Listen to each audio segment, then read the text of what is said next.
Good Vibes Only, where we normalize reaching out, speaking up, and asking for help. And we have a special guest today. Emma joins us. Emma is, I met Emma in our supervision group last year. And yeah, Emma's a very bubbly person, very highly extroverted and very humorous. So I'm glad that you could join us today, Emma. Oh, thank you for having me. It's nice to be here and be part of this change that you guys are implementing. Sweet. So do you just want to just tell everyone a little bit about who Emma is? Yeah, of course. So I'm Emma, I'm 21. I joined Youthline where I met Ethan back in 2018. I have always had a passion, I guess, for big change, been a real big thinker and like have lots of dreams, and that's always been a big thing for me, being driven by making change and being part of this wider implementation of good things. And initially in school, really loved science, and so the way I reconciled those was to think I was going to do medicine. And that was kind of my path for a really, really long time. And I think I lost sense of it. I think it became something of, I want to do medicine because I've always wanted to do medicine. I really lost that core passion. Like I was like, yeah, but I love science and that's why I want to do it. So we'll just keep going. And then in my last year of high school, like got quite confronted with mental illness. I have quite a long history with anxiety. So it was something that I have always lived with and, had to navigate through therapy and also just my own, development. But then this was different. This was depression in year 13. And I don't know, it was confronting and it was, very new, and lots of, I guess, what I anchored myself in suddenly felt really like I couldn't grab them. And I was like, where am I? And I think I remember so distinctly sitting with my therapist and her being like, why do you want to do medicine? Like, what is it? And I think in that moment, I was like, oh, that one really pushes my button. Can't answer that. So that really caused my shift to be like, what am I passionate about? Where are my interests? And I still definitely had that science interest, really loved science, but I loved working with people. But I think my long experience with anxiety and now this experience with depression, I was like, I want to use this experience and give it meaning, and work with people that are going through, not saying that my experience is completely, the same as other people's, but people that are going through mental illness that I can, I guess, have this awareness of like, my experience was pretty crap. I can kind of get a gauge of how you're going. And I guess just being the person that I really, really needed through that time. So that's when I was like, I think psychology probably more aligns with all of that. And so have been studying the past 4 years, currently in my honours year, which has been stressful, but also great. But probably just stressful is the overarching theme there. But we're getting through it. And yeah, I think my study has ignited new areas of interest along the way within psychology. And then in my first year of uni, also picking up Youthline, which, ignited that as well and reinforced certain aspects of working with young people. So yeah, strong drive to, I guess what you guys are, pushing, which is, normalizing, reaching out and, being a voice that, there can be change and, everything is possible, but it requires a lot of determination and drive and compassion. Yeah, I like how you say it's kind of like a lived experience, like it's a lot more relatable when someone has gone through the same or similar feelings or even growing up, especially with anxiety. So yeah, it's really awesome to hear that's what you're interested in getting into. Do you want to talk a bit about your anxiety though? Like what does that look like, and when did you start to notice that you are an anxious person? I think there's differences between when it probably actually started and when I noticed it, because looking back I can see a lot more things that I didn't know because when you're 10 or like 8, you don't understand this concept. Yeah, very true. And then also talking to my parents about it, and identifying things that happened probably when I was like 4 and 6, that's like interesting. But I think my anxiety manifests in lots of different ways. It can sometimes be quite like a general anxiety, so it might just happen, but most of the time it is quite contextual, so based on events or certain situations, and yeah, just the what ifs go crazy, which I guess is what anxiety is. It's that irrational, this could happen and this could happen and this could happen, and it's like hyper vigilant on those things rather than being like, yeah, but all this good stuff could also happen. It's like, nope, discarded, everything could possibly go wrong. And it's just like putting all that stuff under a microscope, which can be quite challenging. But when I first noticed it, it was probably like when I was 11 or 12. And then my parents said, when I was 4, I was complaining of like a stomach ache, and they took me to the doctor and I had nothing wrong. And that's always been a really big thing from like 12 up, I get really sore stomach pains and like feel quite nauseous when I get anxious. So I wonder, I don't know, I can't check in with old Emma what that was about, but I wonder if that potentially was like how my anxiety was manifesting at a young age. So I think it's been present for a long time, but noticed it more around 11 or 12. So yeah, 10 years with it, and it can definitely become challenging. And I definitely have days where I'm like, wouldn't it be so much nicer without it, and make my life a whole lot simpler? And I think that's a lot of discourse that's out there around mental illness with this, young people, and that shame and the stigma, and it's like, I just don't want it. Like, I wish it was different.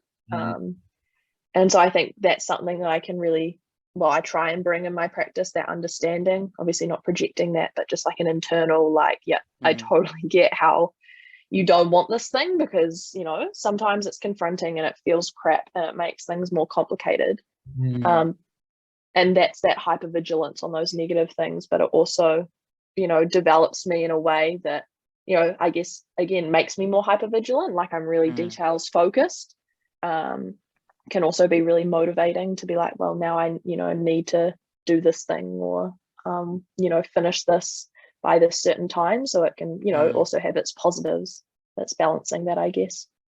Have you experienced any, because I guess you mentioned the stigma and stuff around it, have you experienced any, I guess, discrimination, you could call it, around having anxiety, or like within work, within school, within friends? Like, has anyone brought you down for feeling the way or having anxiety? Yeah, I guess my perception to that answer is yes. Whether that's a reality, I'm unsure. Like, I think there have always been people, especially when I was a lot younger, like year 7, year 8, so 11 or 12, being like, what is this? Is it real? Is it attention seeking? Sort of those sorts of things, because it just, like, mental health has come such a long way, and yes, there's such a way to go, but I think there's definitely that more articulation around it, that it is understood a bit more than when I was an 11-year-old being like, no, I can't just chin up and like grin and be happy. Like, it's really eating at my brain, and to articulate that as well as an 11-year-old, I was like, how do I say how this feels? And then they're not even going to think it's real, but it's like, that was my perception, that they wouldn't understand it. And I think like the friends that I have had over those years that still remain, it's like also a process for them to understand, and me to be able to better explain as I got older, to be like, it didn't go away after a year or two. It wasn't like a phase or anything. It's like, it's still present. They still can see it, and it still interferes sometimes. So yeah, I think definitely. But I think the biggest thing, Christian, was like an internalized stigma, like an internalized shame. It's like, no one necessarily said overt to me like, this is fake, your experience isn't real, like, your anxiety, it doesn't matter, like, just get over it. Like, I never had those real overt things. Potentially there were covert signals that were like, oh, this isn't good, and like the school system being a bit, not understanding of that. But it was never overt. And so that's why I say it's definitely like probably a perception and things that probably my anxiety was like, these are all the things that are happening and everyone is telling you that this is not real. So that I think that probably impacted me the most was, myself telling me that these things existed. Which is so tough because I've always been my harshest critic and still now, and I don't, potentially it's an anxiety thing, but also, I think is just the way that I roll, that I'm like, can always be working harder or can always be delivering more or giving more to people. And I think in that way, I was like, I can always be less anxious, or, this could be easier if I dedicated more time into, self-care or the strategies. And I think just that pressure that I was putting on myself really exacerbated that internalized shame and stigma that I felt. So yeah, it's a hard thing to reconcile, and definitely something that I think is still present. And it shows you shows me how like long standing that can be. It's not like, I don't think and who knows, but I don't think I'll ever reach a point where I'm like, I don't feel some form of shame around it. So yeah.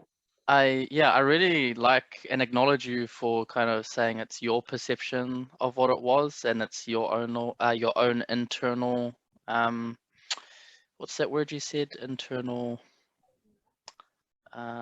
critic.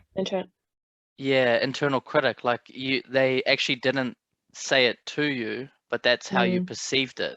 Which I think some people misinterpret things in life. And it's it's great of you to acknowledge that. And I think sorry, you go. Oh, you go. I think I have also always been a real hypersensitive person. So my dad and I call ourselves HSPs, so that's highly sensitive people. Proud HSPs though, no doubt. HSPs. And I think that also can just like, if someone replies, just say giving a non-anxious context, you like, someone says, okay, that's all good, and then I'm like, but are you actually, is that like okay all good, or is that okay all good? Like true. And I think that's my hypersensitive thing. It's like, but what does that really mean? Like, what are you actually trying to say? Or someone's like, I might say like, I'm sorry, and they're like, no, it's all good, like, don't worry about it. And then I'm like, they still hate me. Is it really all good, it's like, yeah. Or if someone might, like I might be having a discussion that feels heated, it's like I really take that on sometimes. And so I think those internalized perceptions, like someone could have just potentially glanced at me and I would have been like, the stigma I face on a day-to-day basis, like, it's like, it's all part of this rich tapestry that I constantly have been trying to navigate and still navigate, of being a really sensitive person and being an anxious person. That's like, what does this all mean? But then also that, like, not sane, I hate saying that, but that part of my brain that's like, check the reality of this, like my rational logical brain that's like, slow down. Like, you're having a discussion, you're talking about things, these are strong relationships where you have open communication, like nothing is going on here more. So really slowing that process down has been super important. Who would you say has been I guess the most supportive in your journey through all of this? Or supportive group of people, you don't have to name one. Yeah, definitely my parents have been amazing, and I think with them I have really noticed a shift in understanding as well. I think it's a really complex thing to understand mental health, and when it was first presenting, there was that like I didn't understand it, so how could I expect them to understand that as well, when I couldn't even use words to be like, this is how I feel and this is why it's happening, when sometimes it was just like, I feel danger and I don't know what I need to fix it. So I guess they showed me a lot of patience through that, and have always stuck by my side. And we're in a very privileged position where we can access support, so that's also been highly grateful. And so that probably leads me on to my next person, which is my most recent therapist who I got in year 13. So I have been seeing them for 4 years, but you know, it kind of decreases in frequency as, you know, I don't need it as much now, which is like, well, when I first started going to this person, I was like, how am I even not going to see you weekly? Like, this is like, is this going to be my life? Like, I don't understand. And now I'm at 5-week, you know, lots. And it's like that Wow. Emma would have had no idea, you know? So I think, yeah, they have been incredible. I had my first therapist at 11, and they were like a child educational developmental sort of person, so didn't have that same, you know, anxiety element that I think I really needed. And then when I hit about 15, I was like, or maybe 14, I'm really like, I went to my family, like really need, I think, some more anxiety specific support, see what that is like. To just, you know, maybe there's a strategy that's going to solve it all, which there isn't, but I was really hoping that this anxiety therapist is going to be like, you know, you just need to do this and it will all go away.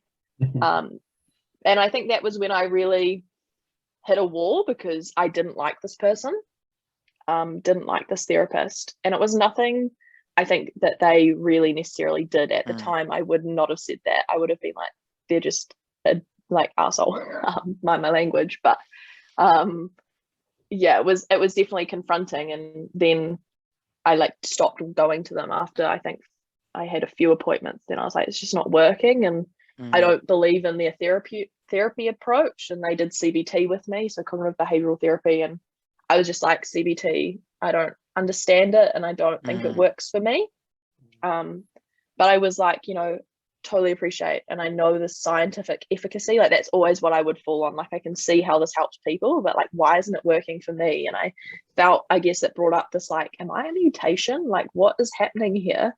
And then when I, like, you know, got depressed, my parents were like, you should go back to that person, you know, like, because they know you.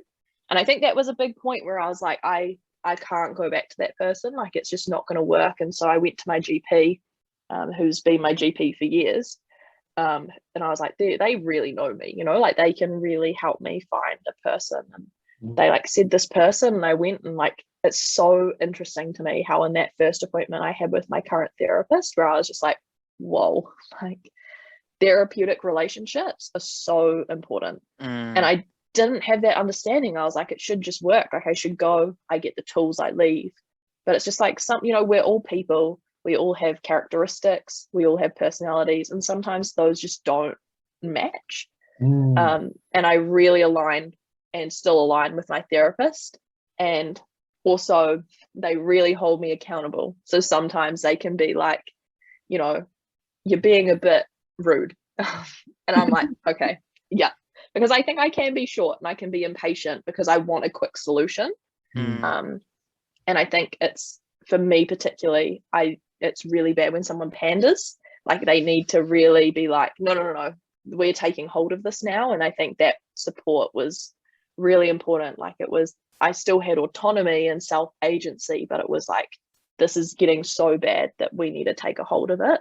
And I don't know, they just really fostered like my development, and like a passion to like do what she had done for me, like instill that same like self-confidence in other people, because it just it still blows me away, like when I sit with her and I like discuss things, and you know, I just feel like heard and seen. And it's something that I just can't, like, I don't think you really can articulate until you're in a room with someone like that. But yeah, definitely my parents, and then my therapist have been crucial people. Obviously my friends as well, who have stuck by me and been so patient. And you know, I get complexes around my anxiety is so yuck and doesn't look good when I'm anxious, like, you know, like it's just so vulnerable and such a private thing. But you know, my friends always providing constant reassurance, like, this is fine and we're not going to leave you, and you know, this is just another thing, that it makes up who you are and we love you. And hearing that has always been super important to me. That's awesome. Thanks for sharing that. I guess another thing that came up in my mind through you talking was like, what advice would you give someone who is has a family member, a friend, a community member that has anxiety, and they're trying to help them through the process or guide them through getting help or anything like that, like what advice would you? I think be present, in a way that's like a simple presence, like not to be projecting or anything. I find sometimes just being present can like allow me to understand they're not going anywhere, they're not judging me, like it's a non-judgmental presence. I don't know if this is subject to my experience with anxiety, but as I talked about earlier, like that shame was definitely a big thing for me. And like that moment where I went to my parents being like, I think I need more anxiety specific support was quite a big moment for me to be like, actually, this is something's not working and I need more support. And that was really hard for me to do. But I think I just deep down knew. But I guess that's after 5 or 6 years of trying other things. And I wonder what that would have been like if I had done that earlier or had someone there earlier. So it's just, I guess, that gentle encouragement, that there are supports that exist and that it's not like a bad thing to need support.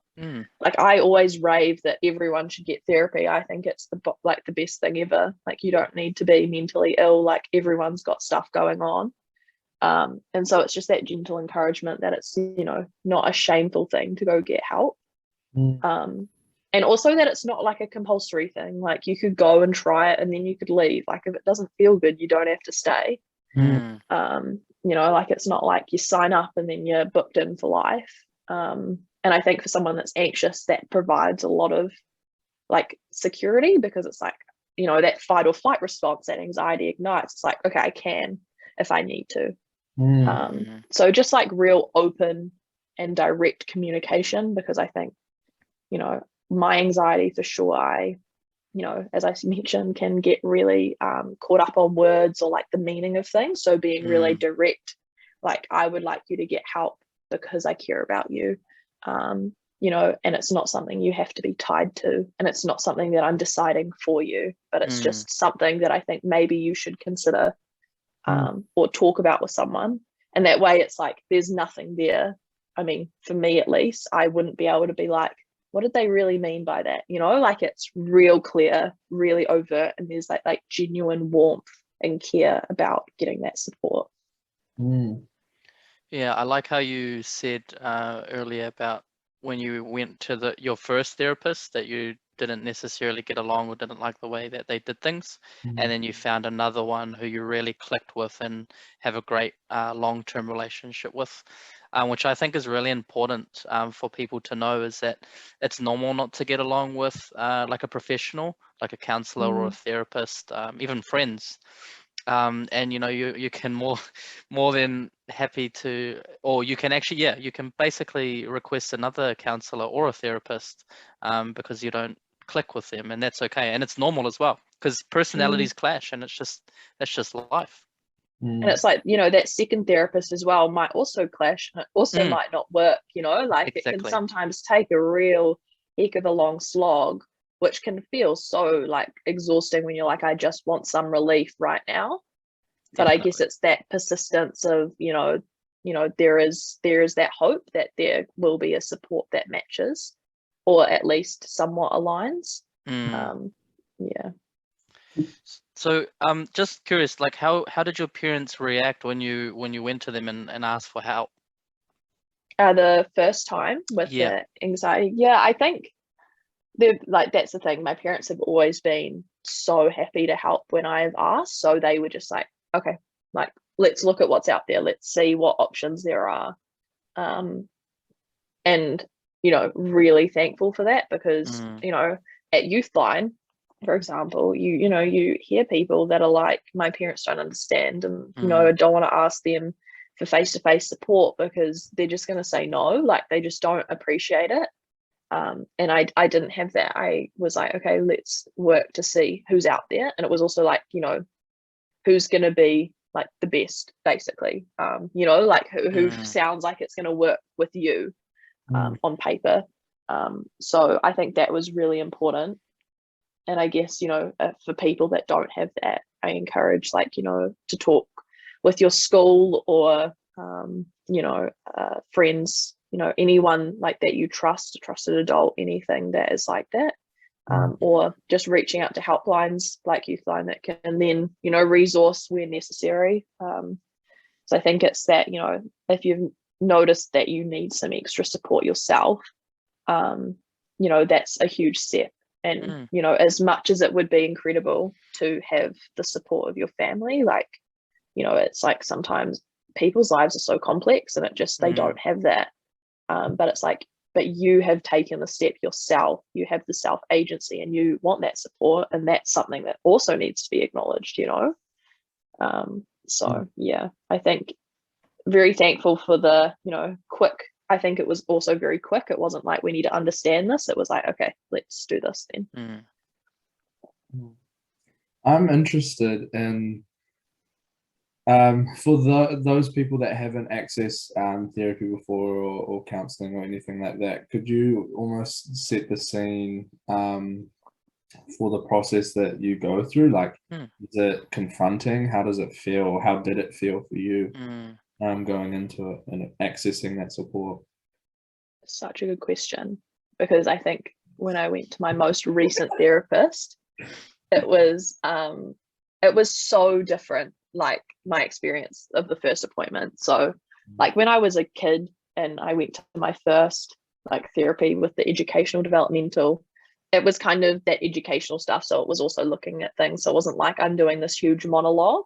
And I didn't have the understanding that I was kind of getting mental health support as well, so I wouldn't say that was a true impression. But I would say with the anxiety specific support, I remember walking in with my dad and we both sat down on the couch, and like therapist kind of explained the process of, you know, they want to understand like my story and, you know, what's brought me to see them, and then what my need is, or, you know, like, I guess sometimes you don't know what your need is, but, you know, what's brought you here, what's concerning you. And then it definitely feels confronting, and it feels super unnatural, because I had never really been like, right now I have an hour, or I think it was an hour and a half, to literally just talk about my most vulnerable things that feel like problems, because that's how I perceived them. They were problems, they were complicated, they made me think about all these negative things, you know, about like, what if this happens and this happens? So I was like, yeah, this is not everyone has this.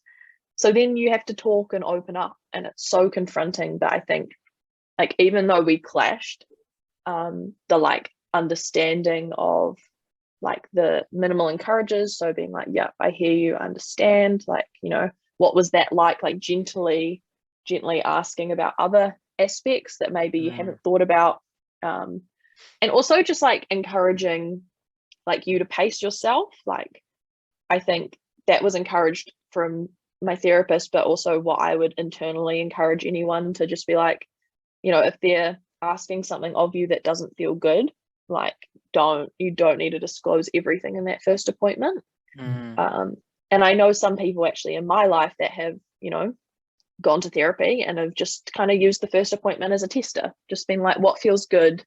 Maybe I won't say my most serious stuff, and I'll just talk about, you know, like kind of sensitive stuff, but not too sensitive, if that makes sense.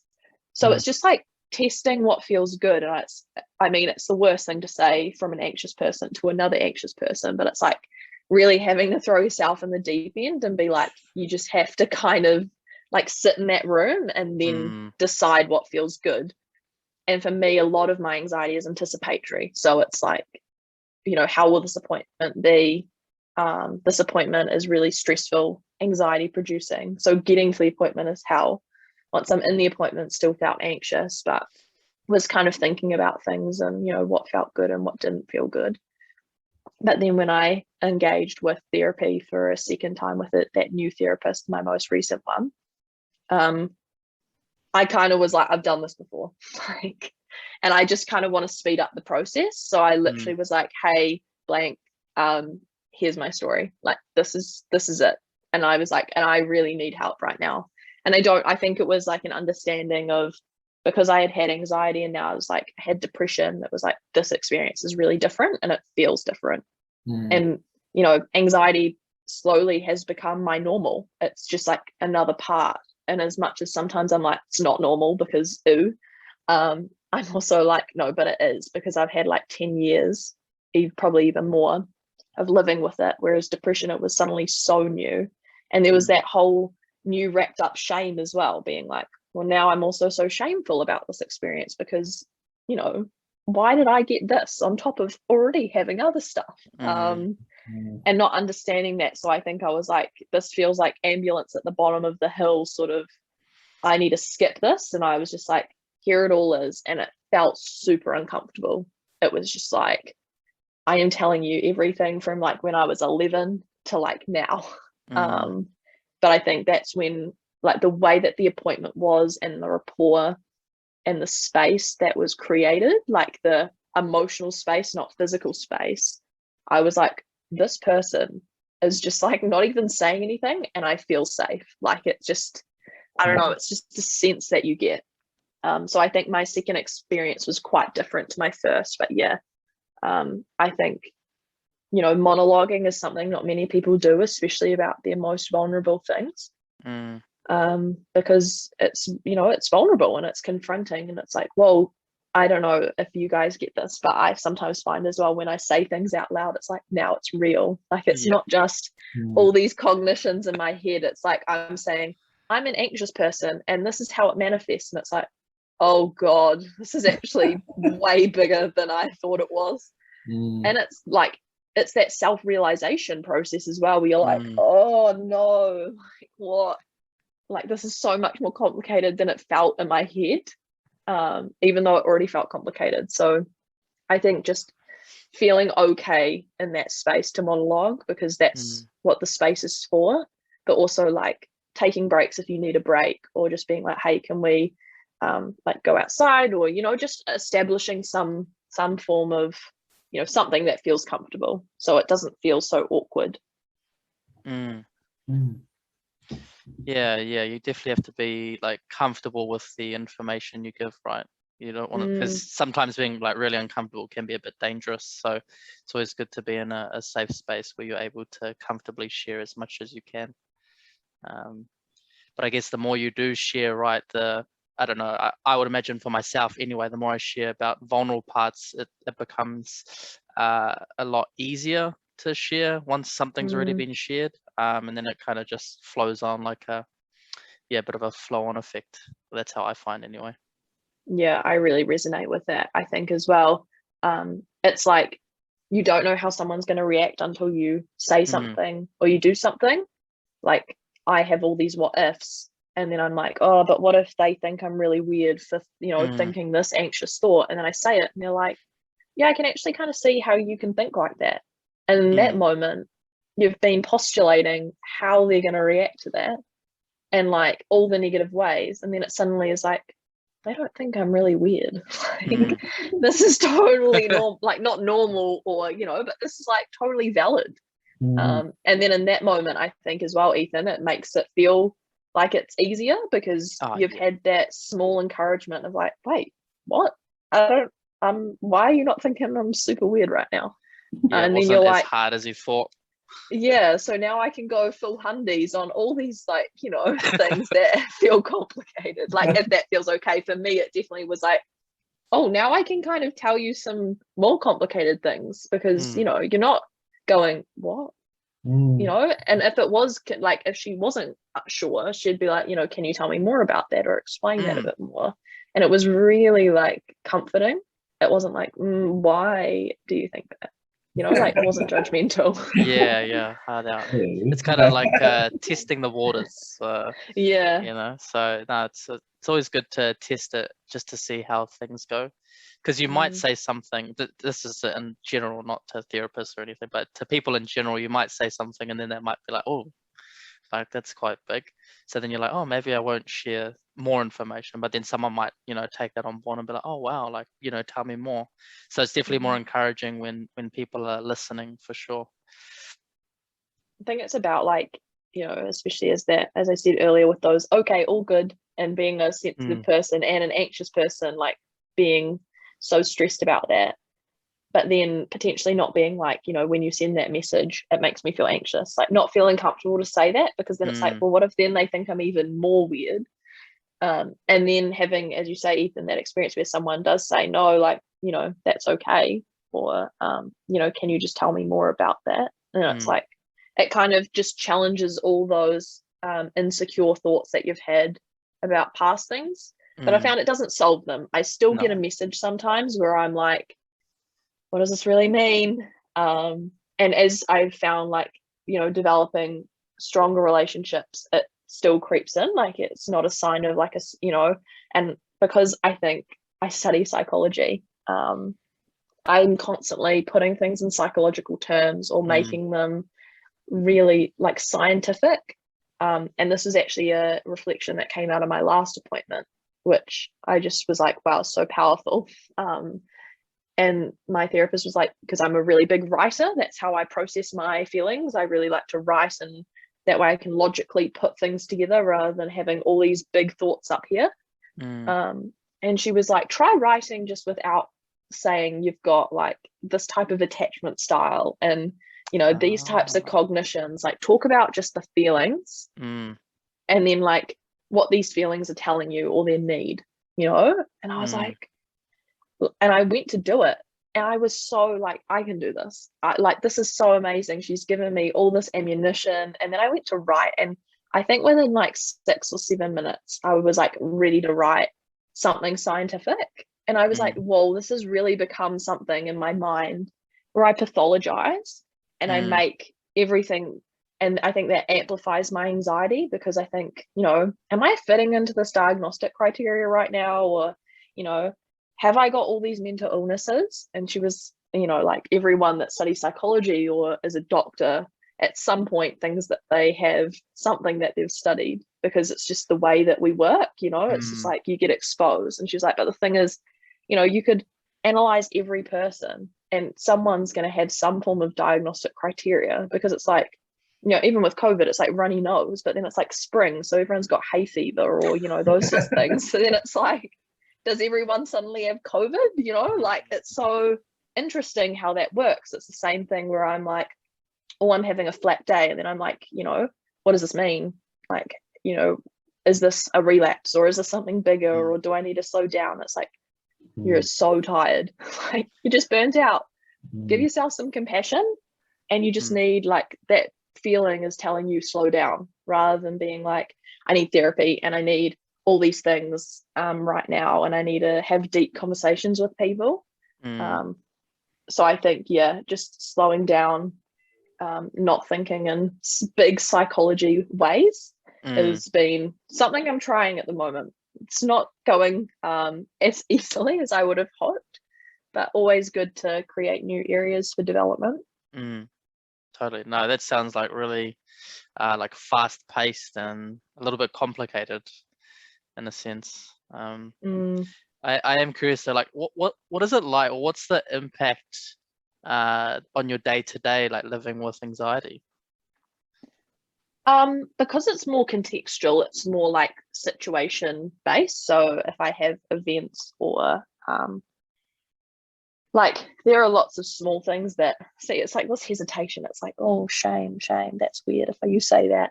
But there's like going out to a cafe, like a really busy environment. Like, you know, seems like quite an easy thing for people to do, like just go. And it's like, for me, it's not a food thing. Love my food, enjoy my food. But it's more just like, yeah, I genuinely can't explain it, because I'm also such an extroverted person that I really love spending time with people and connecting. And so I love food and I love connecting with people.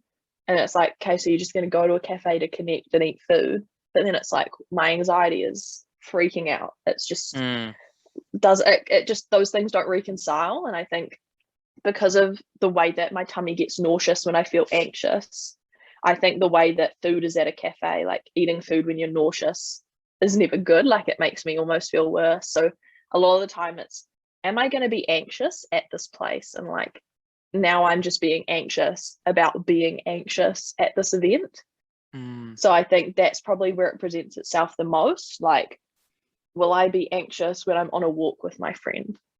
And how will I deal that if I suddenly get anxious? And I think that's that internalized shame still presenting itself. Like, you know, will they think negatively of me? How will I handle that? How will I reconcile these feelings? And then there's just like the general anxiety, like if I've got a due date, like my honors thesis is coming up in a month. Oosh. And I'm just like, yeah, like that's, but it's not the same level of anxiety like a situational. It's more just like an undercurrent of like, I guess, stress, because I use stress, nerves, and anxiety as like my three sort of, you know, ways of thinking, because anxiety is like the thing that I connotate the most with, I guess, severe situations and when I feel the most anxious. And then nerves, I like to play guitar and sing, so like nerves might be before I perform. And then like stress is like, I feel like I connotate with uni, and it's like this undercurrent of trying to get things done that can be motivating. But I guess, you know, it's all on a continuum. But yeah, day to day, it really differs. And there are good days and bad days. Like some days I can go to a cafe without even thinking I'm going to a cafe. And I just have a great time. And then like afterwards, I'm like, whoa, what did I just do? Like, that's crazy. And then some days I'm like, in a week, I have this cafe date, and it can start that early. Like, it's just like now I'm kind of counting down almost, which makes it worse. It's like, what's going to happen? And you're thinking about that every so often leading up. And, you know, it impacts things to the point sometimes where I'm like I try and challenge myself, because, you know, that comfort zone diagram where it's like me, my comfort zone, and then like where growth happens. I try and balance that. So I try and be like, yeah, comfort is like not going when it feels anxious, because that's important. So I do that, and have had times where it hasn't worked, and it's been like I've had like some like emotional response because of my anxiety or a panic attack or something like that. And sometimes I think it's hard when I'm like, yeah, but growth happens out here and it feels uncomfortable. But I think after such a long experience with anxiety, I'm now like, I know when it's almost too far. So sometimes I'm like, my anxiety right now feels too big, that canceling is not a negative thing. Like, canceling is actually the best thing I can do right now, because with this, because cafes, I mean, that's the one I'm really picking on right now. But when I talk about that with my therapist, it's all about graded exposure. So moving it up and up. But now I've kind of stabilized at the level of just eating a full meal, being able to have time with them. But I still find there's days where I'm just like, I just need to like not do it, because I get anxious, that if it feels so anxious and I still push myself to do it, and then I have like a really adverse response, like a really bad panic attack, then like how many steps down will I move? Because then I have to work myself back up. So it's picking the moments that feel comfortable and slightly uncomfortable.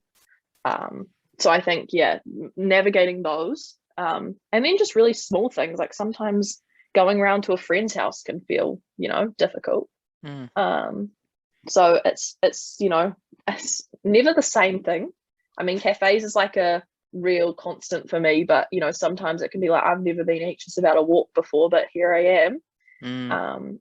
And I think COVID as well has changed that a lot, because, you know, we've been in, you know, I've been inside, and it's meant that I haven't been able to have that cafe sort of constant exposure. And so it's like worked it up in my brain now as like this really big thing. Same with seeing friends. It's like, you know, what if I'm not interesting enough? And what if we don't have this flowing conversation? And it's all these what ifs.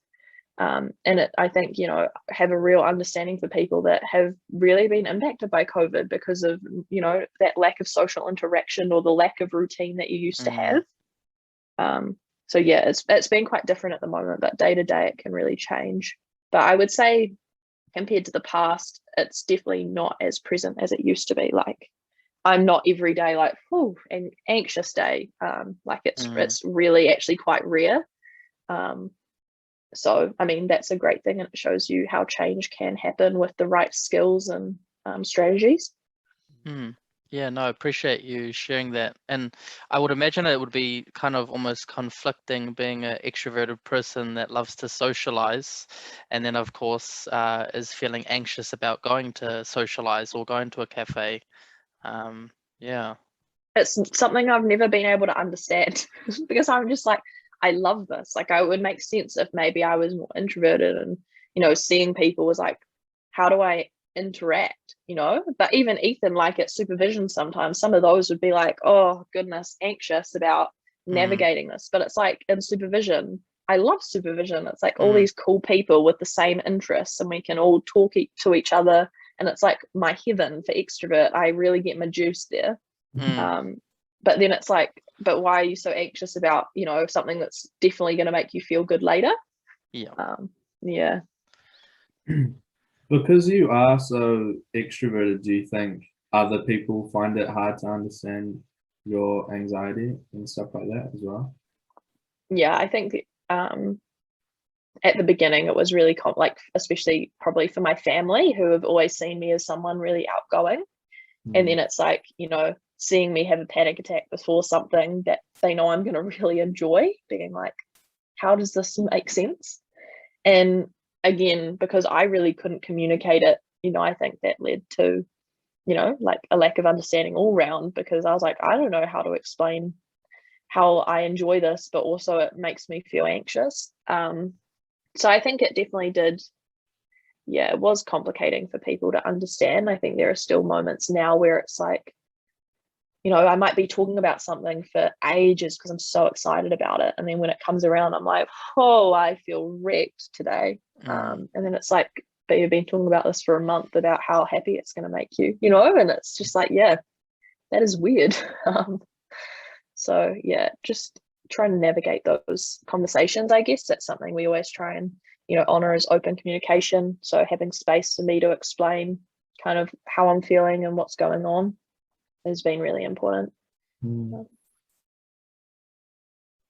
a side note, Christian, I asked Emma, because the whole Good Vibes Only and how it came about, we were meant to have a bit of a concert, and I requested Emma to be a singer, and she said yes. So hopefully we can still run it next year. I gave you a tentative yes because it was a lot of people. It'd be cool though. Have you performed, like, what usually with or how do you perform? What's your I used to do singing lessons with Suzanne Lynch, who's I can't remember the trio she was in, but she was like a New Zealand trio, and she puts on like concerts for her school. Yeah. Pardon? Oh, I'm just yeah, I think it's like the Lady He's just something. do Google. Yeah, please do. I really want to know now. The Lady Killers, maybe something like that. Anyway, and she would put on concerts for her students to perform in, but there'd probably be sometimes 50 to 100 sort of people that would come up. Sometimes just family members that are supporting their kids, but also like it was normally at like the local community centre, so potentially people were also coming in if they heard it was on.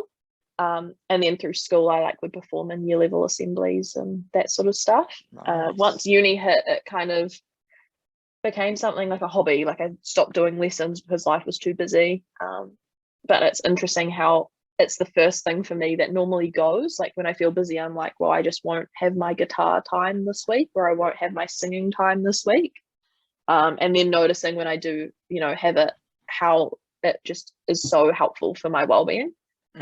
But yeah, I love performing. Like it's one of those things that beforehand I'm so nervous and potentially could even cross over that anxious, but when I'm singing and like performing for people, it's just like feels so good in my soul that I'm like, oh, you just gotta sometimes do things that feel crap for like 5 minutes beforehand and then just do it. That's awesome. Yeah, performing is so freeing, and like, I mean, I've probably done it once or twice in my life, but What have you performed? Just for small groups of people, like raps or written word or things like that. Yeah, Christian is a fire rapper. Amazing. No, Ethan. Crack up. Yeah. How did you get into singing? I have always been quite a singy, kid. Like there's probably 1,000 awful videos of me when I'm under the age of 10, just belting my heart out for something.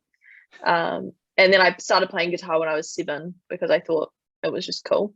And then I kept doing lessons all through high school, and then I think I wasn't a very good singer at first. Like, was actually kind of awful, and like, bless my school, still gave me the opportunity to sing, and then I was singing for these people with actually kind of an average voice. Like, sorry to them for having to listen to that. But then I went to my family, like, I really enjoy singing, like I would love to, you know, have some lessons. And then kind of just got some lessons and kept doing my guitar, and you know, fostered that creative side when I was quite like enjoyed my study and academics, and it just provided a bit of a change of scene. Oh, awesome. It is Lady Killers, Suzanne. Oh, nice. Yeah, Suzanne Lynch, Lady Killers. She's amazing. She was, I really, it's funny, you notice, like, now when I sing, I can hear things that I'm like, oh, if Suzanne was listening, she'd probably be like, Emma, drop your tongue and, you know, bend your knees a bit more. And I'm like, oh, it's the strategies you lose after, you know, not having lessons. It's so interesting. On that note, what would you say is like your proudest moment when it comes to, I think specifically for me, what's of interest to me is like overcoming your anxiety. What's your proudest moment when it comes to something like that? Cool.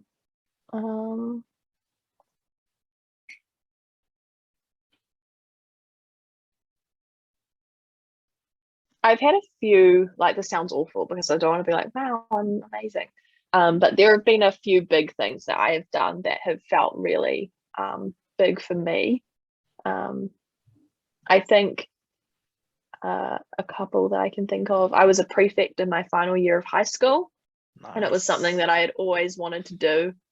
But I mean, it definitely made me anxious, and it was the year that I got depressed. I don't think that was a correlation at all, but it was just like a lot for me to also be juggling. But the way that I navigated that and utilized supports, and also just learned so much in terms of leadership and like self-development, which in turn I think helped my like anxiety, because I learned more about it and what made it worse. And yeah, really was a pivotal point for me.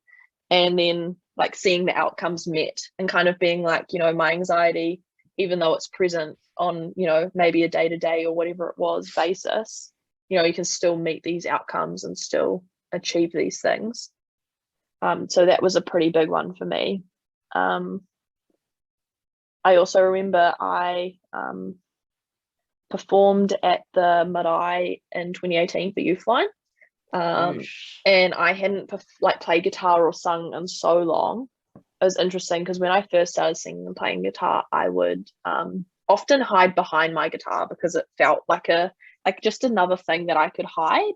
And my singing teacher was really encouraging to me to be like, you know, you should try just singing and see what that feels like. And then that became my new comfort. And then when I went to the Marae, I was encouraged, like, you know, go up there and play something. And I remember being like, oh, I haven't played with my guitar in so long. And this feels like it crossed over to that, like, oh, now I'm a little bit anxious and how will this go? And I played a song that I wrote, which was just like another thing, because I was like, if I'm doing this, I should go the whole way, you know? All in. And I think, and I think of that quite a lot. But I think it's more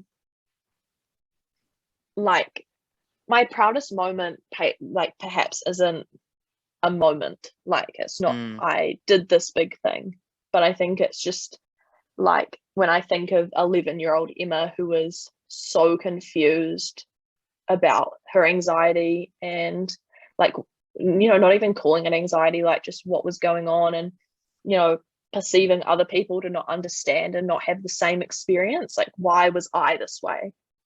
And why did my life have to be complicated? And now having developed skills and strategies through therapy, having really like strong friendships and relationships, and just, I guess, knowing myself, like my own self-reflectiveness is probably my proudest moment or my proudest thing that I have developed, because like you know, you're like, as much as we have other people, like I am in my brain like every single second of every day, like it's me. And that used to terrify me because of my anxiety, but I think now I'm like, you know, I'm okay sitting with this brain, and I give it kindness and I give it compassion. And yep, sometimes I slip up and I'm like, I hate you, like I don't want it. But I think my proudest moment is like that tenacity and drive to like constantly be developing and like nurturing to myself, and not needing that nurture from other people. Like as much as I do really, like I'm very problem shared as a problem halved and do like sharing with people. It's also like I also need myself, and I need the like self compassion for myself. You know, can't love yourself if we love anyone else. So yeah, that's probably been a big shift for me that I'm really, really proud of. Awesome. It's awesome to hear. So I guess what are some tools and techniques that you've developed over the years, or like gained in terms of skill set, in order to deal with your own anxiety or any difficulties in life that you come across that might be helpful for other people to try and test out? When I'm really super anxious, distractions are really helpful. So that can wade off my anxiety. So potentially hobbies, if people have hobbies. So like mine could be playing guitar, or singing, going for a walk, you know, all the things that are really like I think put out like on media of, you know, ways to retain your well-being. Like those things I really do believe work, and they work for me significantly. But on a like meta level of things that I do kind of just not when I'm feeling mega anxious, like I just, you know, to just manage this like undercurrent of anxiety, is journaling so I can process my emotions, understand the need and where it comes from, making lots of lists to ground myself. Also my dad, I'll show you, actually give my dad a little shout out.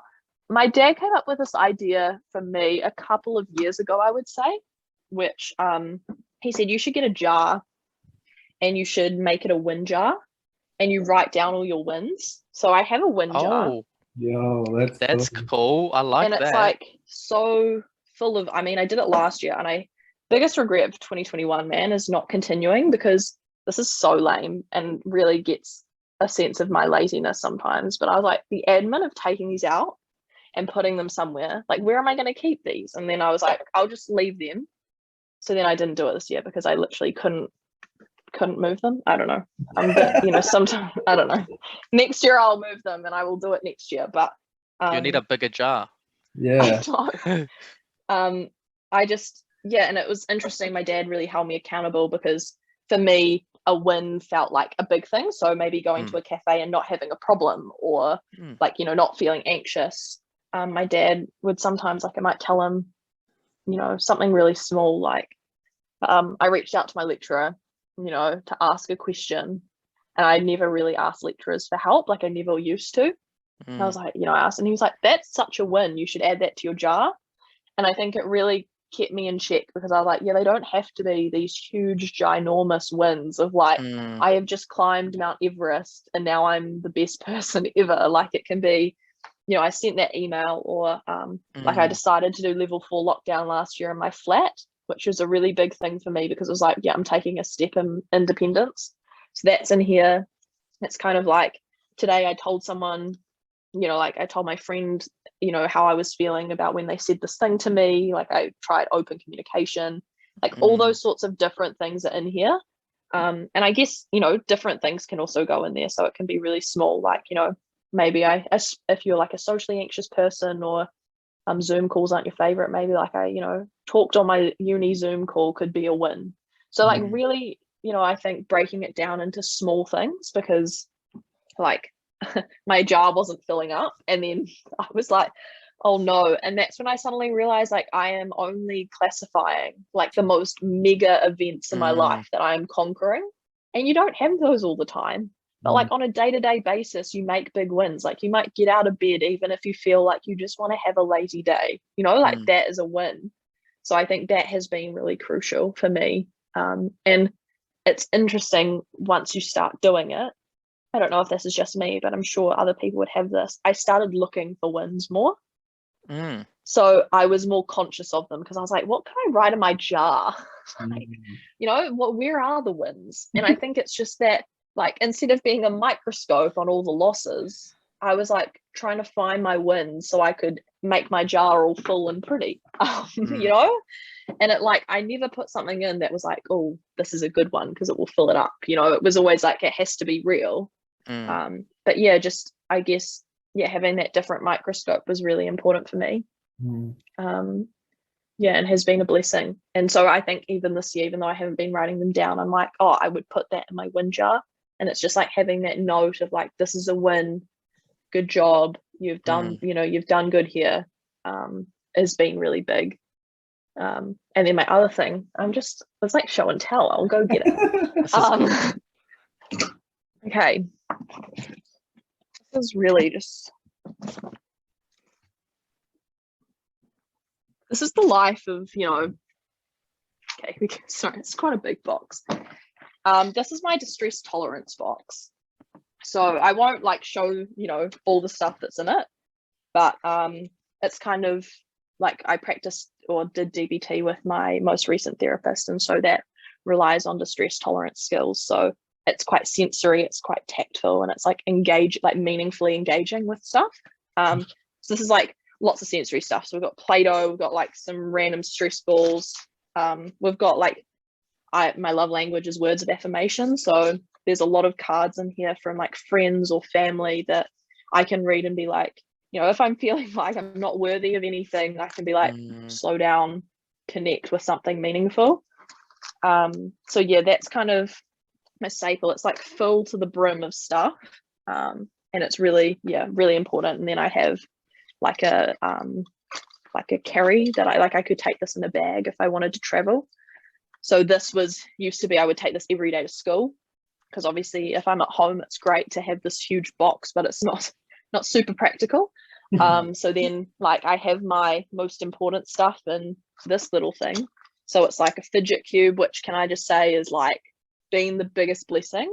It makes me feel like a 12-year-old, like that's like, look at all my fidgets, but like, whoa, it's like, I actually have mad respect for those people because they're onto something. Like, it's so fun, like even when I'm not anxious. But when I'm anxious, it grounds me because I can just be fiddling with something that's like sensory, got lots of different options. And then like I have a card that this is like in the peak of depression, I like went on holiday. I think, yeah, I went away, and it was like, you know, when I was doing 2 sessions a week with my therapist. And so I was like, how am I going to go on holiday far out? And so she wrote me a card, and that is something I've always kept. So it's just all those sorts of things. I also have a USB in here of like photos and videos if I, you know, need to connect. So it's just like small things like that ground me. But to be honest, like it looks great, and it's, you know, I can imagine someone looking at this and being like, oh, like the effort, and like no wonder I'm not, you know, like I can hear those cognitions, because putting it together, I had those. I was like, this is so much effort, but I don't want to seem like this has solved everything, because the amount of times that I feel crap and I don't reach for this box is actually probably quite a few. Like I know it's there, but sometimes it's like that almost self-sabotage, which is not conscious, but it's just like, nothing's going to work right now. I feel so anxious. When I have evidence myself through experience to show that this box helps me. So I guess it's just like having that understanding and compassion that, you know, sometimes we don't engage with things that we know might be helpful.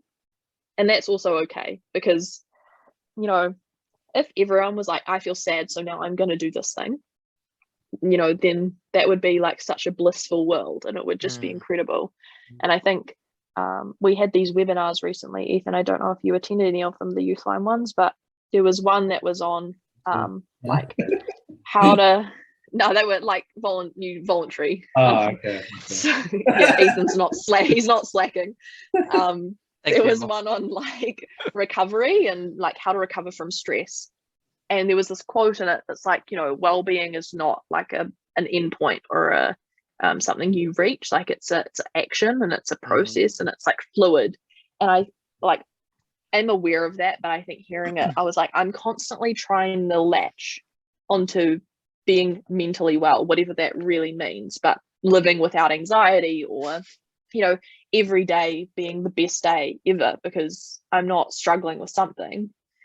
And I think that type of thinking of like, I'm just trying to reach this well-being that everyone talks about, but it's like, it's not that well-being doesn't exist. Like, well-being is a state, and it's, you either, you can have good, bad, or anywhere in between.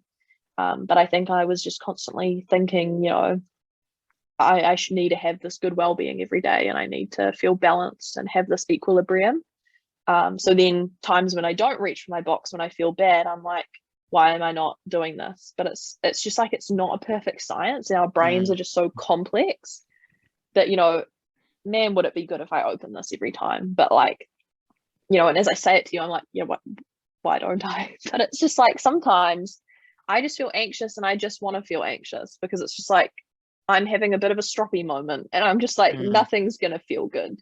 And that's also okay. It's like, don't beat yourself up in those times where it's like, you piece of crap, like go and help yourself. It's like, no, like I feel anxious and I can feel anxious. And like, why don't I want to look in my box? Like, what is it that is meaning I don't want to access this? And so it's like, there are these strategies and there are these skills, but they're not fail safe. Like they're not something I will go to every time. And I think, just as like a person that's like, I can constantly work harder. It's like that sense of like, I can constantly reach this spot of everything being okay. And like something feels wrong. And then I'm like, strategy straight away, let's implement it, And sometimes I ask my therapist, like, how do I do this? Or how do I get through this? What's going to help?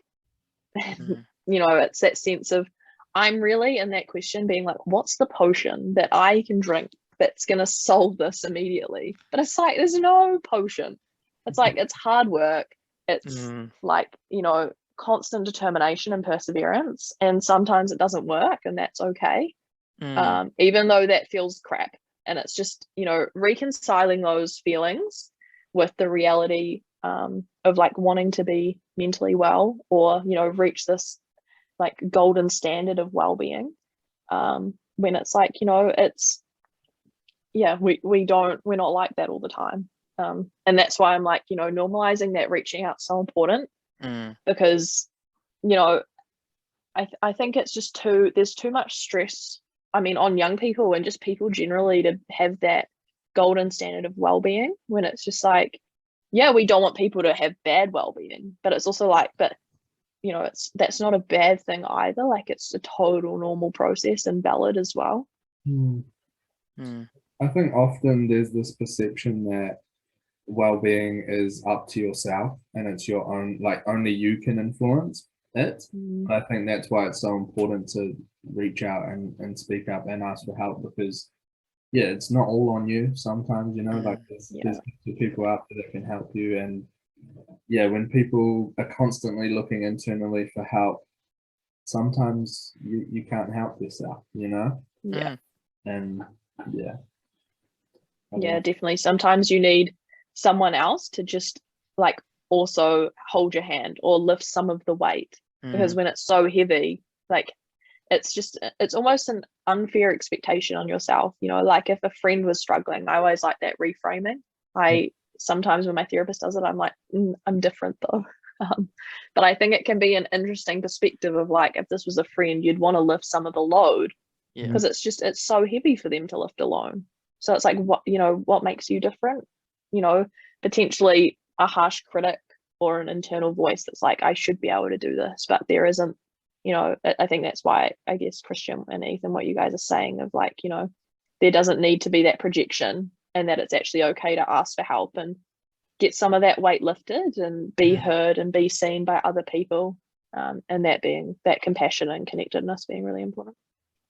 Well, a problem shared is a problem halved, right? So I really like the wind jar. That's actually a pretty cool concept.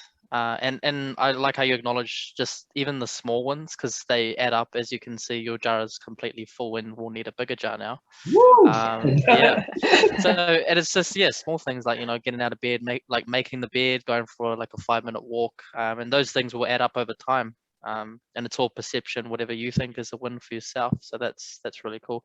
And then also how you have that box as well of meaningful things that you've gathered over time, which sounds like it was a lot of effort for you, but on your good days that it does actually work.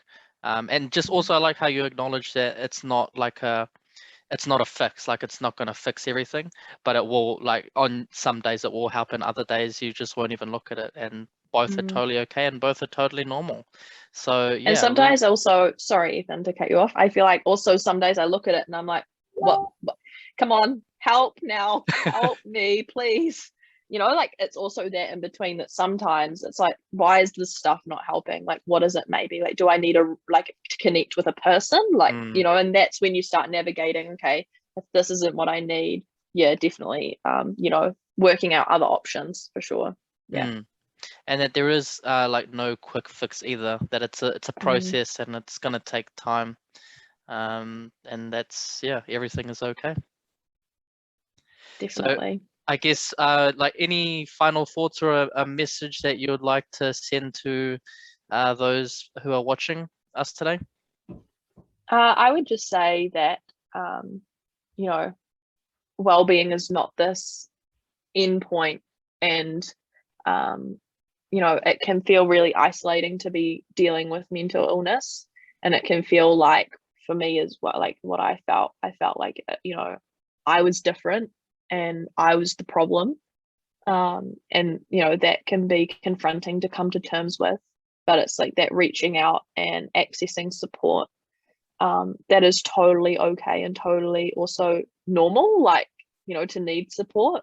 It's not this thing that makes you needy, and it's not this thing that makes you demanding. It's this thing that is a strength because you've notified in yourself or recognized, I need some support. I need people right now, and that's okay. We're human and we need people. So I think be kind with yourself, be kind to others, and spread compassion and normalize reaching out. Love the message. Thank you, Emma, and thank you for joining us today. It's been a pleasure to have you on to talk about your journey, especially with anxiety and things that have helped and haven't been helpful, and what you've done to be able to help yourself and use those tools and techniques to deal with your everyday struggles. No, thank you so much for having me and for providing a platform for these messages to get out there. I think it's really important, and what you guys are doing is amazing. I can't wait to keep following the movement. Huge thank you, Emma. You sound like a really inspirational person, so yeah, it's great to get to know you a little bit better. Thank you. Definitely. Sweet. Thanks you guys.